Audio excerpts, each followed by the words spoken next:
As the world learned that Michael Jackson had died at just 50 years old, millions poured into the streets, onto the internet, and in front of their TVs. Some mourned a childhood idol. Others remembered controversy. But almost everyone felt something. Who was Michael Jackson, really? Behind the sequined glove, beyond the moonwalk, past the headlines and the mythology, stood a boy from Gary, Indiana, who dreamed of changing the world with music. This is his story. Before the world knew him as the king of pop, Michael Joseph Jackson was simply Little Mike from Gary, Indiana. He was born on August 29th, 1958, the 8th of 10 children, in a tiny two-bedroom house at 2300 Jackson Street. Gary was a steel town, loud, industrial, and struggling. The Jacksons were working class, tightly packed, and often just a step away from serious financial hardship. His father, Joseph, known as Joe, worked long shifts at the steel mills and played guitar in a local R&B band. His mother, Catherine, was deeply religious, gentle, and musical. She played piano and guitar and sang around the house. There was always music in the Jackson home. But there was something else too. Discipline. Strict, often harsh, sometimes crossing into what today would be called abuse. As the Jackson children tell it, Joe saw music as a way out of poverty. He organized his sons into a group: Jackie, Tito, and Jermaine first, then Marlon, then the youngest boy with the huge voice, Michael. Michael was still in elementary school when he began rehearsing for hours every day. Mistakes during practice were not taken lightly. Joe pushed the children relentlessly, determined to turn them into professionals. For the young Michael, childhood was both magical and frightening. Magical because music came naturally to him, almost effortlessly. Frightening because the price of perfection was high. Neighbors in Gary remember watching the boys practice in their living room. A tiny child at the front, singing with a power and soul that felt impossibly big for his age. Even then, Michael Jackson was not just good. He was extraordinary. By the late 1960s, the Jackson brothers were performing at local talent shows, school functions, and nightclubs in the Midwest. They called themselves the Jackson Five. Michael was their lead singer, small, charismatic, fearless on stage. He could copy the steps of James Brown and Jackie Wilson by sight alone, spinning, dropping to his knees, and hitting high notes that electrified the crowd. In 1967, they recorded their first single, Big Boy, for a local label called Steeltown Records. It made a small splash, but it was not enough. Joe Jackson had bigger dreams. He took his sons to Motown Records in Detroit, the home of Diana Ross and the Supremes, and the Temptations. At first, Motown executives were unsure. Another family group, another act among many. Then they saw Michael perform. Motown founder Berry Gordy later recalled being stunned by this very young boy who sang and moved like a seasoned star. The Jackson 5 were signed to Motown in 1968. What followed was one of the most explosive debuts in pop history. In late 1969, the Jackson 5 released I Want You Back. The song shot to #1 on the Billboard Hot 100. Then, ABC. Then, The Love You Save. Then, I'll Be There. 4 consecutive #1 hits. 4 in a row. The world had never seen children not just sing, but dominate charts like seasoned adults. Their television specials, concert tours, and magazine covers turned them into global teen idols. At the center of it all, a boy of 11, Michael Jackson. His afro, wide eyes, and sparkling smile became instantly recognizable around the world. But behind the screams and the glitter, childhood was slipping away. While other kids went to school dances, Michael was in studios, on planes, on stage.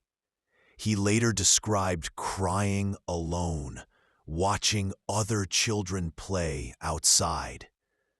He was becoming famous, but he was not allowed to be ordinary. By the mid-1970s, the Jackson 5, now teenagers, began to feel the limits of Motown's tightly controlled image. They did not write their own songs. They did not play all their own instruments on recordings. They did not own their masters. Michael was growing up, both physically and artistically.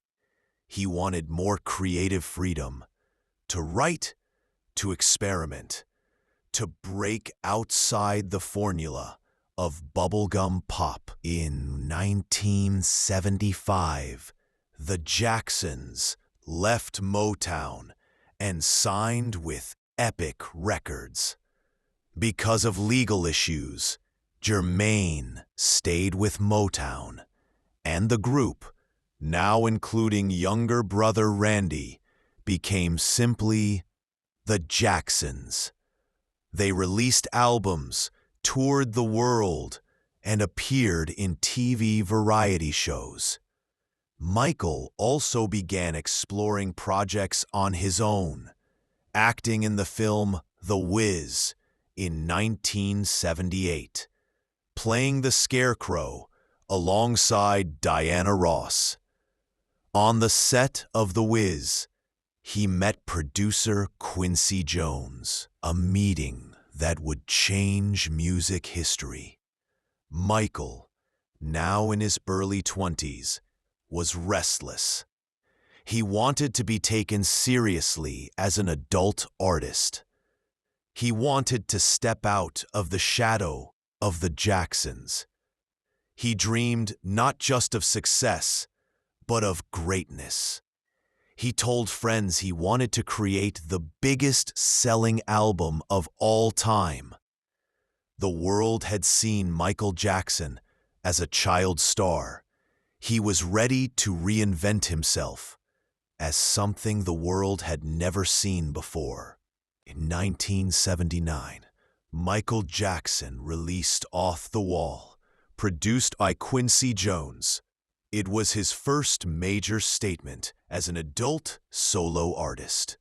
The album blended pop, soul, funk, and disco, with Michael's voice at the center. Light and youthful, yet powerful and technically precise. Songs like Don't Stop Till You Get Enough and Rock With You filled dance floors around the world. Off the Wall sold millions and earned critical acclaim. Michael won his first solo Grammy Award. But behind the success, he felt overlooked. He believed that as a black artist, his achievements were not fully recognized by the mainstream music establishment. Friends recall him being quietly disappointed that Off the Wall did not win more major awards. He felt he had not yet reached the mountaintop he imagined. Instead of letting that disappointment crush him, he turned it into drive. He went back to Quincy Jones with a clear mission.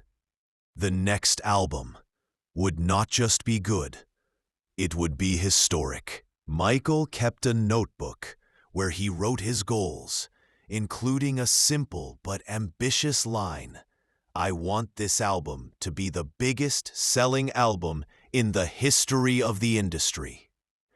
It sounded impossible. He was about to prove otherwise. In 1982, Michael Jackson released Thriller. What followed was not just an album cycle, it was a cultural earthquake. Blending rock, pop, R&B, and funk, Thriller was meticulously crafted. Michael labored over every vocal, every harmony, every rhythm.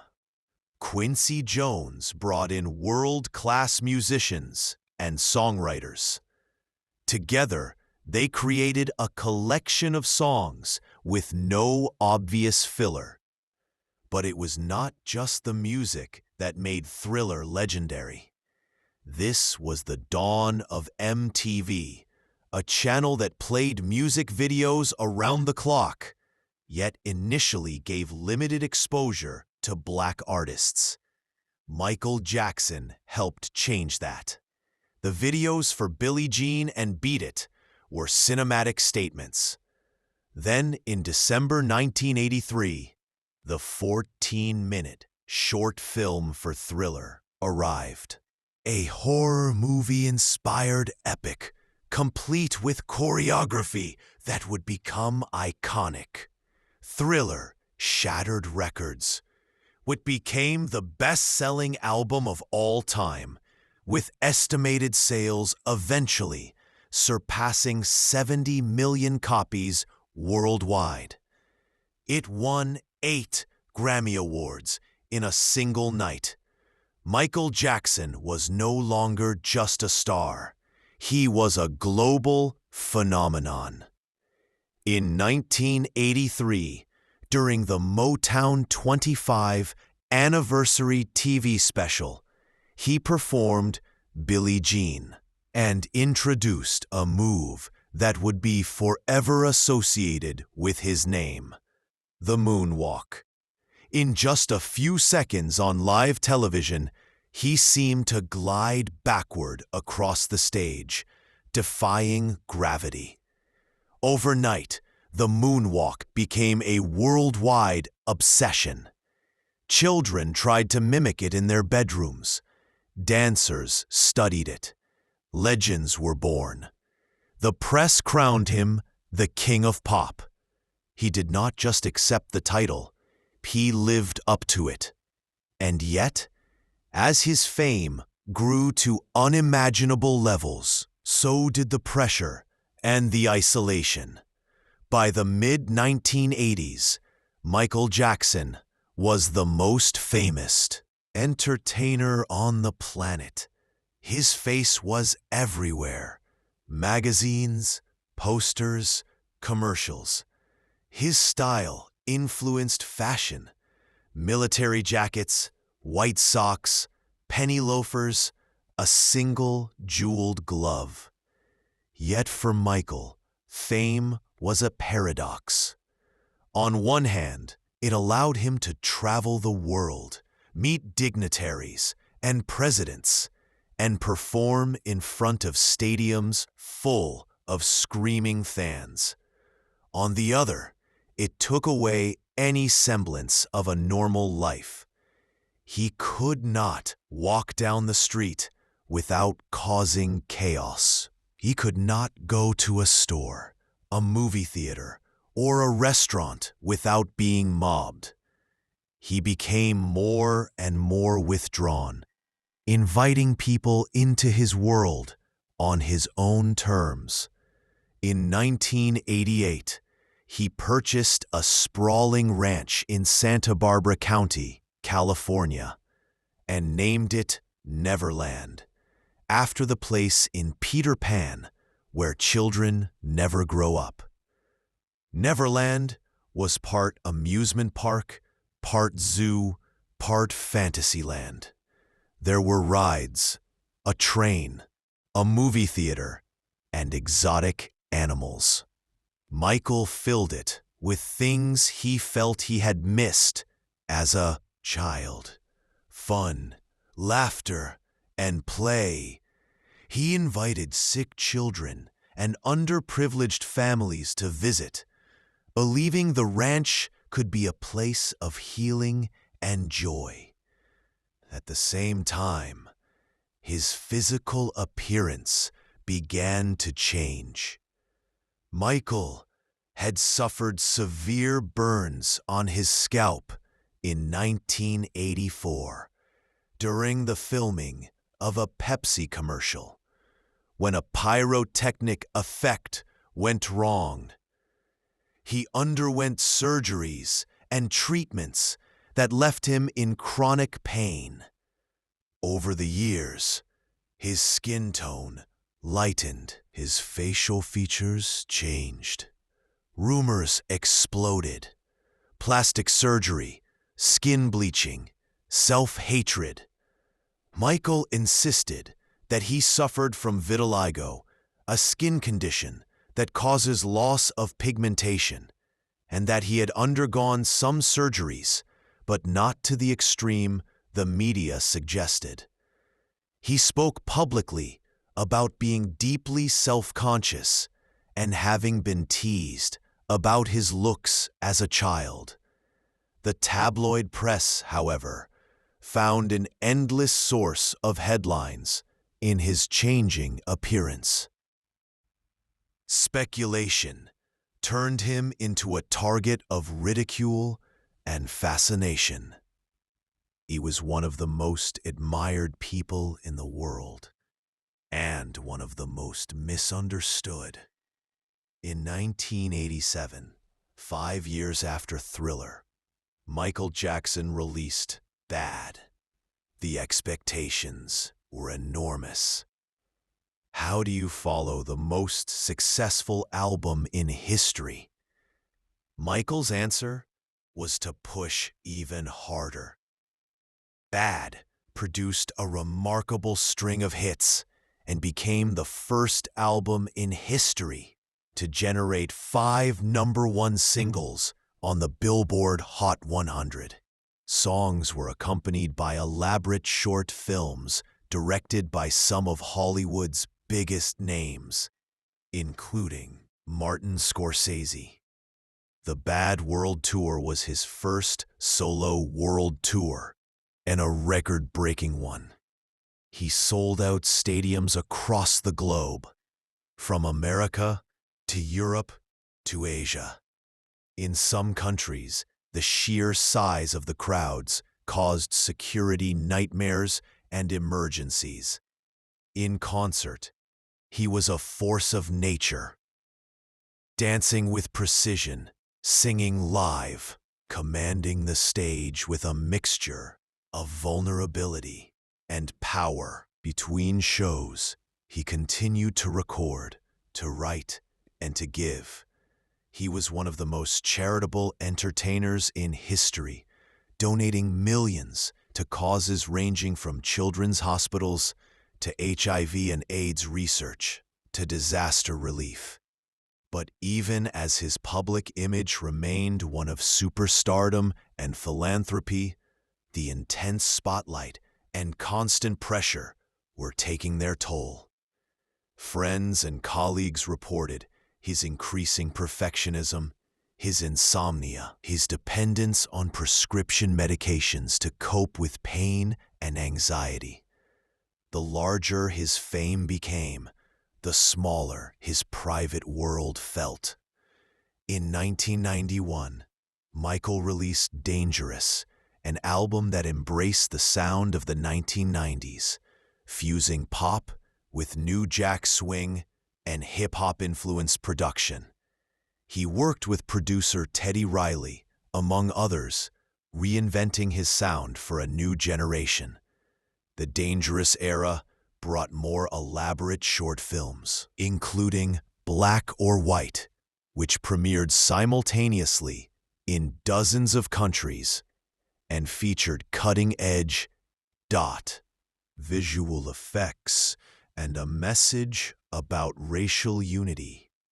He also recorded anthems for global causes and continued his philanthropic efforts, visiting hospitals and orphanages in almost every country he toured.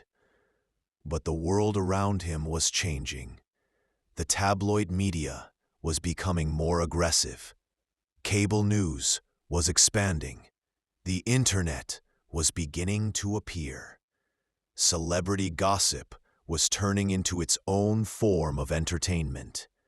Michael Jackson was a perfect target, deeply famous, intensely private, and undeniably unusual in how he lived his life. Every choice he made, his friendships, his pets, his clothes, his surgeries became fodder for speculation, jokes, and headlines. And then, in 1993, everything exploded. In the summer of 1993, a shocking story broke. Michael Jackson was accused of sexually abusing a 13-year-old boy. The accusation shook the world. The media went into a frenzy. Michael denied the allegations strongly, calling them lies and extortion. He cooperated with a police investigation that included a humiliating body examination to verify details described by the accuser. At the same time, he was in the middle of his Dangerous World Tour. The stress and pain became overwhelming. He announced the cancellation of the remaining dates, citing an addiction to prescription painkillers, and checked into rehab. In January 1994, the civil case related to the allegations was settled out of court. Reports indicated the settlement involved a large payment, though terms were confidential. As part of that settlement, Michael did not admit wrongdoing. The decision to settle, whether right or wrong, had consequences. Many saw it as suspicious. Others saw it as the price of avoiding a long, brutal, public trial. The criminal investigation was eventually dropped due to lack of cooperation from the accuser. But the damage to Michael's reputation was immense. For some, he remained a beloved, innocent icon. For others, a cloud of doubt now hung over his name. This period marked a turning point. The golden image of the untouchable King of Pop had been permanently cracked. Even amid the turmoil, life moved forward. In 1994, Michael Jackson married Lisa Marie Presley, the daughter of Elvis Presley, in a union that stunned the world. 2 children of music royalty, both having grown up under the glare of unprecedented fame. Their marriage was intensely scrutinized. Some believed it was a public relations move to repair Michael's image.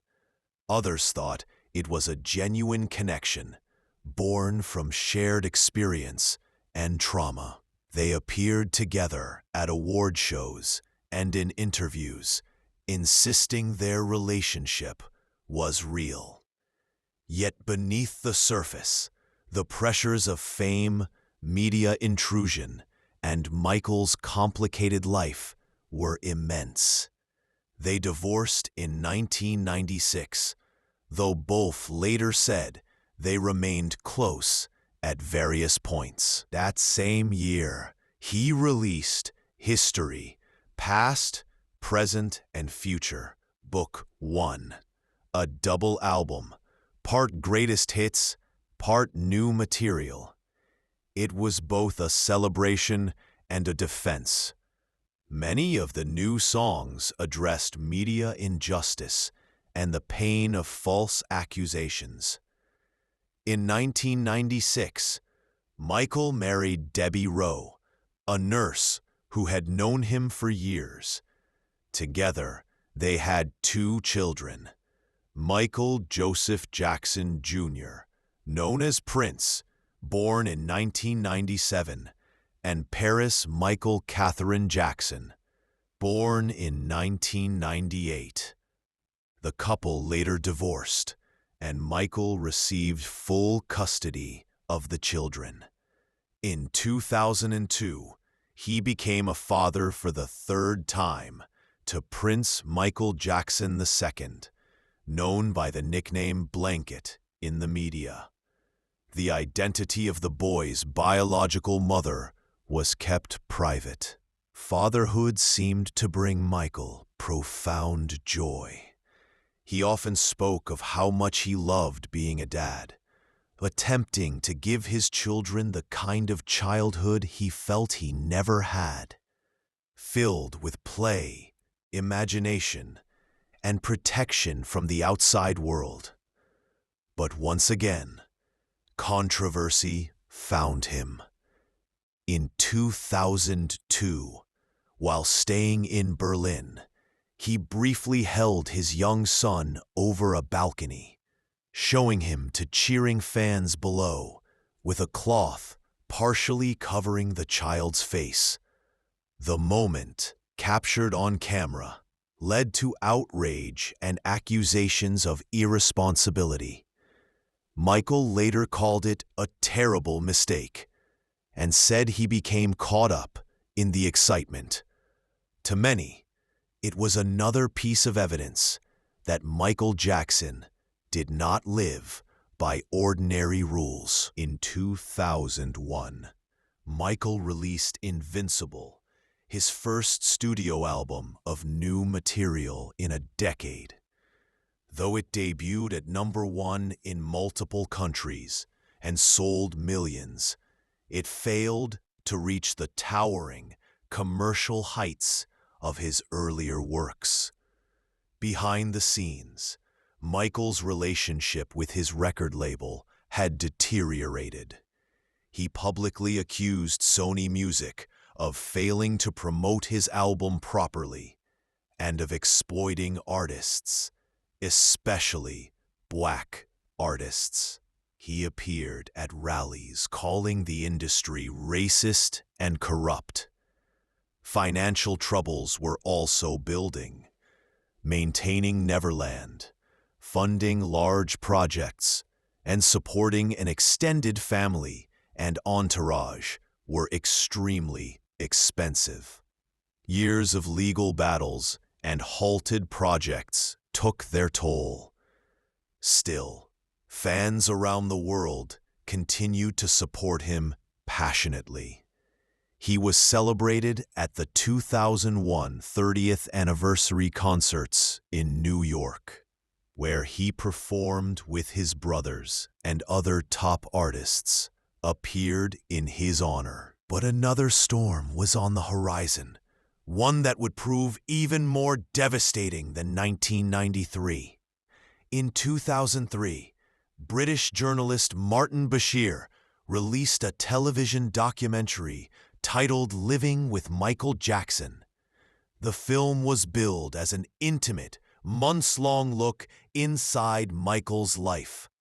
In it, Michael spoke candidly about his childhood, his pain, his cosmetic surgeries, and his relationships with children. He defended the idea of sharing his bed non-sexually with children, with young guests, describing it as innocent and loving. The documentary's tone, however, was critical and at times insinuating. Michael later said he felt betrayed by how he was portrayed. The public reaction was fierce. Soon after the documentary aired, a 13-year-old boy who appeared in it came forward with allegations of sexual molestation. In November 2003, police raided Neverland Ranch.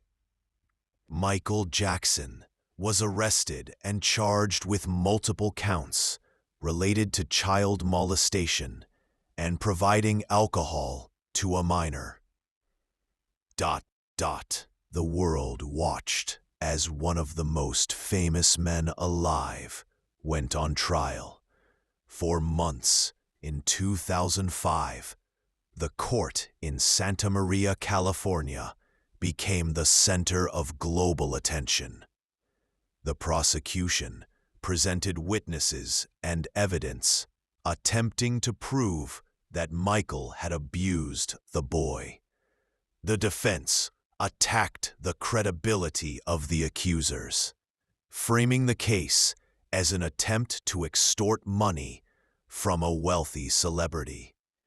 Supporters gathered outside in tears, holding signs of love and belief. Critics watched, convinced they were seeing a long-hidden truth finally come to light. On June 13, 2005, the jury delivered its verdict: not guilty on all counts. Michael Jackson left the court a free man, but he was shaken, exhausted, and deeply scarred by the ordeal. Even though he had been acquitted, the public image of Michael Jackson had been permanently altered, especially in parts of the Western media. For some, the verdict settled everything. For others, doubts lingered. He had survived the trial, but the cost too. His health, reputation, and spirit was profound.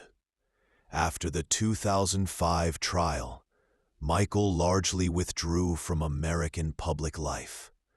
He spent extended periods living abroad in Bahrain, Ireland, and elsewhere, studying, writing, and recording demos in private studios.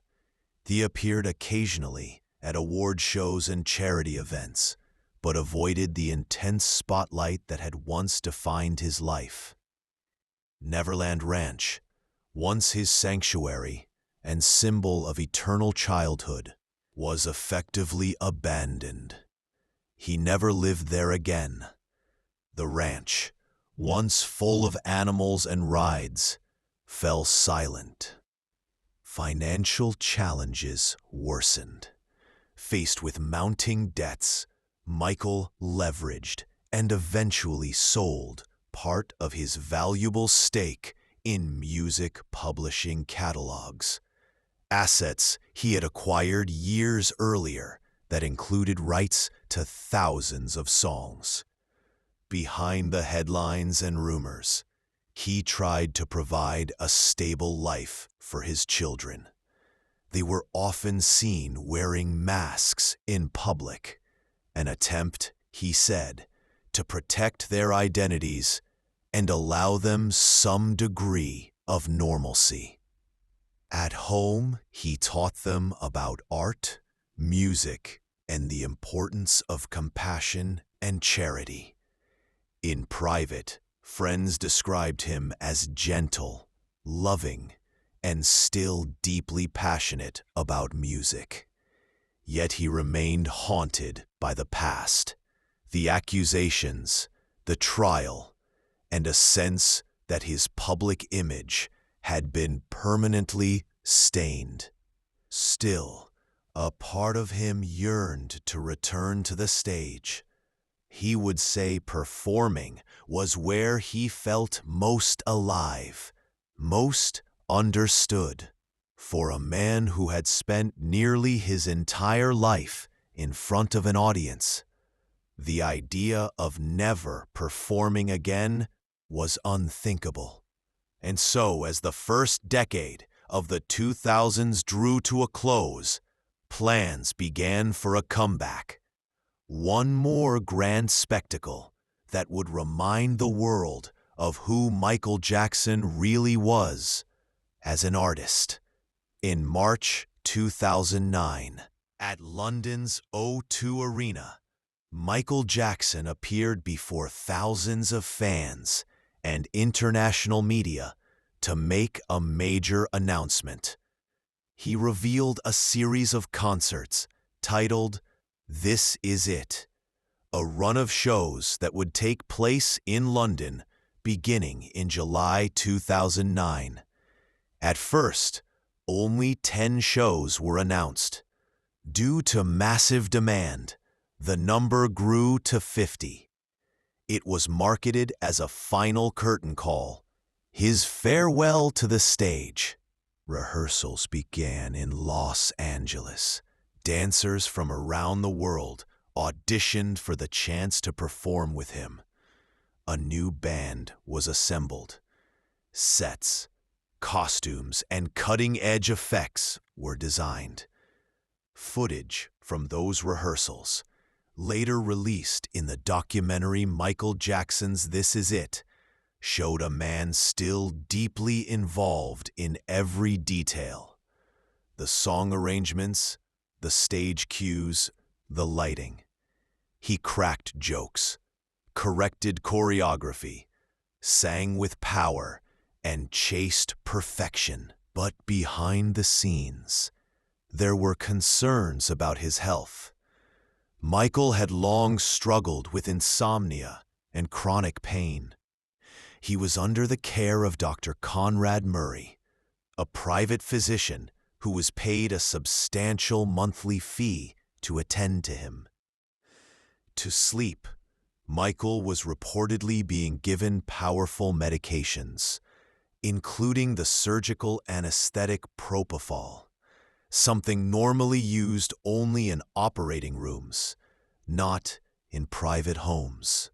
Those closest to the production noticed his fluctuating energy, his thin frame, and his fragility. Some were worried. Others believed the rigor of rehearsal would help him regain strength and confidence. He seemed to vacillate between moments of brilliance and fatigue, between excitement about the show and the weight of expectation. And then, suddenly, there was no more time. On the afternoon of June 25, 2009, paramedics were called to a rented mansion in the Holmby Hills neighborhood of Los Angeles. Inside, they found Michael Jackson unconscious and not breathing. He was rushed to UCLA Medical Center. Efforts to revive him continued for more than an hour. Shortly after 2:26 in the afternoon, Pacific Time, Michael Joseph Jackson was pronounced dead. The news spread across the globe with astonishing speed. Television networks broke into programming. Websites crashed under the weight of traffic. People poured into the streets, from Los Angeles to London, Tokyo to Rio. Some cried openly. Some danced to his music in tribute. Some reflected on the complexity of his life. The official cause of death was later ruled as acute propofol and benzodiazepine intoxication, essentially a fatal overdose of powerful sedatives administered in a home setting. Dr. Conrad Murray, the physician who had been caring for him, was eventually charged with involuntary manslaughter. In 2011, a jury found him guilty of causing Michael Jackson's death through reckless use of medications. He served a prison sentence.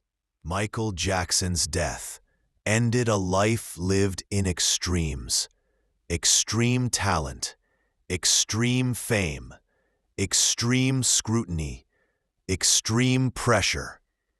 He was only 50. On July 7th, 2009, a public memorial for Michael Jackson was held at the Staples Center in Los Angeles, the same arena where he had been rehearsing for This Is It. Family, friends, fellow artists, and dignitaries attended. Millions watched around the world. Speakers and performers paid tribute to his musical genius, his humanitarian efforts, and his impact on culture. His daughter Paris, then just 11 years old, spoke briefly, saying through tears that he had been the best father you could ever imagine. After the memorial, his body was laid to rest at Forest Lawn Memorial Park in Glendale, California. In the years that followed, his estate released posthumous albums, the This Is It concert rehearsal film, and sanctioned shows celebrating his music and dance. Cirque du Soleil Productions brought his catalog to new audiences. His image continued to appear in commercials, hologram performances, and tributes. Yet his legacy remained the subject of fierce debate. On one side, he is celebrated as arguably the greatest entertainer of the modern era, a singer whose voice could convey both childlike wonder and deep anguish, a dancer who revolutionized movement on stage and in music videos, a visionary who turned albums into cinematic universes and concerts into near mythological experiences. On the other side, questions and controversy linger over the allegations, the settlements, the trial, and later accusations made after his death. Supporters insist he was a victim of extortion and media bias. Critics believe the legal system and public opinion never fully reckoned with the truth. Even today, opinions about Michael Jackson can be intensely personal, emotional, and divided. On one side, he is celebrated as arguably the greatest entertainer of the modern era, a singer whose voice could convey both childlike wonder and deep anguish, a dancer who revolutionized movement on stage and in music videos, a visionary who turned albums into cinematic universes and concerts into near mythological experiences. On the other side, questions and controversy linger over the allegations, the settlements, the trial, and later accusations made after his death. Supporters insist he was a victim of extortion and media bias. Critics believe the legal system and public opinion never fully reckoned with the truth. Even today, opinions about Michael Jackson can be intensely personal, emotional, and divided. What cannot be denied is his influence. More than a decade after his death, Michael Jackson's imprint on music and culture remains unmistakable. You can hear it in the vocal riffs and harmonies of modern pop and R&B. You can see it in the choreography of countless music videos and live performances. You can feel it every Halloween when the Thriller dance resurfaces in flash mobs and school assemblies. Artists across genres, pop, hip-hop, rock, K-pop, Latin, cite him as a defining inspiration. Fashion designers still draw from his military-inspired jackets, sharp silhouettes, and bold stage looks. Technically, he changed how albums were marketed, how music videos were produced, and how stage shows were imagined. He proved that a black artist could dominate global charts and transform the music industry at the highest level. Culturally, he broke barriers of race, geography, and language. In countries where English was barely spoken, crowds sang his songs word for word. Humanitarianly, he donated and helped raise tens of millions of dollars for charities, visited hospitals and orphanages across continents, and used his platform to promote messages of unity, compassion, and environmental awareness. Personally, he remained until the end a paradox, a man who brought joy to billions, yet often seemed lonely, a perfectionist who chased impossible standards, a child star who never entirely escaped the wounds of his upbringing. To some, Michael Jackson is a hero. To others, a deeply flawed figure. To most, he is a puzzle that may never be fully solved. But if you strip away the myths, the scandals, the rumors, and the speculation, you are left with a boy from Gary, Indiana, whose voice and vision altered the course of music history. So who was Michael Jackson? He was the child prodigy who stole the spotlight from adults twice his age. The young man who refused to be defined by his past and set out to conquer the world. The adult who built his own fantasy land to escape the pain that success never healed. He was the perfectionist who spent endless hours crafting every rhythm and step. The humanitarian who quietly wrote checks, visited sick children, and gave hope to those who felt unseen. The fragile soul who battled insomnia, physical pain, and a level of scrutiny few human beings could endure. He was generous and demanding, playful and serious, magical and deeply human. In the end, the story of Michael Jackson is the story of brilliance and burden intertwined.